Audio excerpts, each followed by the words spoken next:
Our objective is to defend the American people by eliminating እኛ አሁን ሙሉ ጦርነት በኢራን ላይ ከፍተናል። የአሜሪካን ጦር በኢራን ላይ ጦርነት አውጇል።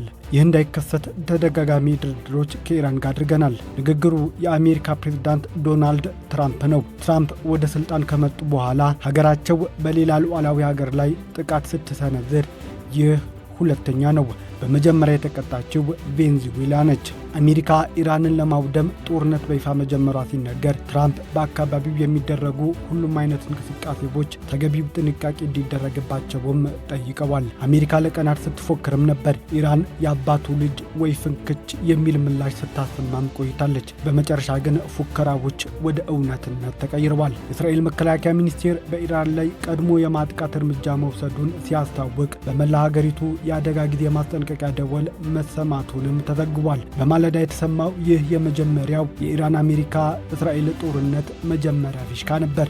የአሜሪካው ፕሬዝዳንት ዶናልድ ትራምፕ የሀገራቸው ወታደሮች በኢራን ላይ ከእስራኤል ጋር በመሆን መጠነ ሰፊ ጥቃት መክፈቱንም በኋላ ላይ በይፋ በቴሌቪዥን ተከስተው በሰጡት መግለጫ አስታውቀዋል። ይህ ጥቃት የከፈትነው ለወደፊት የአሜሪካ ሕልውና ነው ያሉት ትራምፕ ከወዳጆቻችን ጋር በመሆን ሰፊ ጥቃት